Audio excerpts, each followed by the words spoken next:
नमस्कार दोस्तों। अच्छी कहानियाँ चैनल की पूरी टीम आपका स्वागत करती है। इस चैनल में आपको मिलेंगी मन लुभाने वाली कहानियाँ, दिल को गुदगुनाने वाली कहानियाँ, लेकिन साथ ही ऐसी कहानियाँ जो आपको जानकारी दे, जो आपको अच्छी बातें सिखाए और साथ ही आपका मनोरंजन भी करे। दोस्तों, हमारी आज की कहानी है एक ऐसे छोटे से लड़के की जो बहुत ही भोला भाला था, बहुत ही छोटा सा प्यारा सा ईथन। लेकिन ईथन में एक बुरी आदत थी। ईथन बहुत ही गुस्से वाला था। ईथन को हर बात पे गुस्सा आता था और जब उसे गुस्सा आता था तो उसका मन करता था कि वह सारी चीजों को तोड़ दे, वो सारी चीजों को फेंक दे। ईथन के पिता एक बहुत ही समझदार इंसान थे। उन्होंने सोचा कि वो ईथन को अपने गुस्से को काबू करना सिखाएंगे। उन्होंने एक उपाय सोचा और ईथन को कीलों से भरा एक थैला दिया।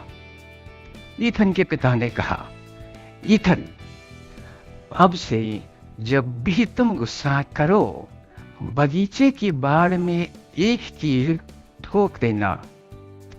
ईथन को यह बात पसंद आ गई और वह तुरंत मान गया। उसने वह कीलों से भरा थैला अपने पास रख लिया। अब धीरे धीरे ईथन बड़ा हुआ और साथ ही बड़ा हुआ उसका गुस्सा। उसे हर बात पे गुस्सा आने लगा, लेकिन उसने अपने पिता की बात मानी और जब भी वह गुस्सा करता, एक कील बगीचे की बाड़ में ठोक देता। एक दिन उसने बगीचे में 50 कील ठोक दिए। पर जैसे जैसे दिन बीता, ईथन को कील ठोकना थोड़ा मुश्किल लगने लगा। आखिर कोई कितनी कीलें ठोक सकता है? उसने सोचा कि कील ठोकने से आसान तो अपने गुस्से को काबू करना है। धीरे धीरे वह कम कील ठोकने लगा, क्योंकि वह अपने गुस्से को काबू करने लगा था। आखिर वह दिन आ गया जब ईथन ने दिन भर में एक भी कील नहीं ठोकी। उसने सबसे पहले यह बात जाकर अपने पिता को बताई। ईथन ने अपने पिता का हाथ पकड़ा और उन्हें बगीचे में ले गया। ईथन ने कहा, पिताजी, आज मैंने एक भी कील नहीं ठोकी है। ईथन के पिता यह जानकर बहुत खुश हुए। उन्होंने कहा, शाबाश मेरे बच्चे। ईथन के पिता ने कहा, ईथन, तुमने बहुत अच्छा काम किया है, लेकिन ईथन, जरा गौर से देखो इस बार को। इसमें तुमने कितने सारे कील ठोक दिए हैं। आज से तुम्हें एक नया काम करना पड़ेगा। आज से जब भी तुम अपने गुस्से पर काबू पाओगे, तुम्हें यहाँ आना है और एक कील निकालना है। ईथन को यह बात पसंद आई और वह खुशी खुशी मान गया। फिर क्या था, अब जब भी ईथन को गुस्सा आता, वो उसे काबू करना सीख चुका था। ईथन अब बदल चुका था। अपने गुस्से को काबू करना उसके लिए कोई मुश्किल काम नहीं रह गया था। जैसे उसने अपने पिता को वादा किया था, जब भी वह अपने गुस्से को काबू करता और बगीचे में जाता और बाड़ से एक कील निकाल देता था। धीरे धीरे ईथन ने बाड़ की सारी कीलें निकाल दी। उसने यह बात जाकर अपने पिता को बताई। ईथन ने फिर से अपने पिता का हाथ पकड़ा और उन्हें बगीचे में ले गया और कहा, देखिए पिताजी, मैंने सारी कीलें निकाल दी है।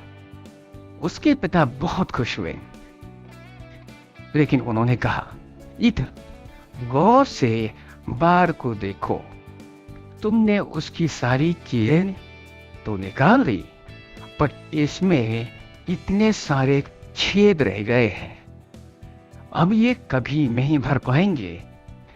इसी तरह जब हम गुस्सा करते हैं तो हमारी जिंदगी पर, हमारे रिश्तों पर चोट के निशान रह जाते हैं, और ये निशान कभी नहीं जाते हैं। तुम कितनी बार भी माफी मांग लो, ये निशान नहीं जाते हैं। ईथन अब समझ चुका था 2 बातें। पहली बात, क्रोध इंसान का बहुत बड़ा दुश्मन है, लेकिन इसे काबू किया जा सकता है, जैसे ईथन ने काबू करना सीख लिया था। दूसरी बात, क्रोध हमसे कुछ ऐसा करा जाता है जिसकी कीमत हमें सारी जिंदगी चुकानी पड़ती है। इसके निशान कभी नहीं जाते हैं। इसलिए क्रोध को काबू करना हम जितनी जल्दी सीख जाएं, अपनी जिंदगी को हम उतनी जल्दी संवार सकते हैं। दोस्तों, कहानी हमारी हो गई खत्म। आप अगली कहानी के लिए इंतजार कीजिए। हम एक बहुत ही अच्छी सी कहानी लेकर जल्दी से आएंगे। हमारी चैनल के साथ जुड़ने के लिए अच्छी कहानियां की पूरी टीम की तरफ से थैंक यू। इस चैनल को सब्सक्राइब कीजिए, अपने दोस्तों के साथ शेयर कीजिए। बहुत बड़ा धन्यवाद। Bye bye.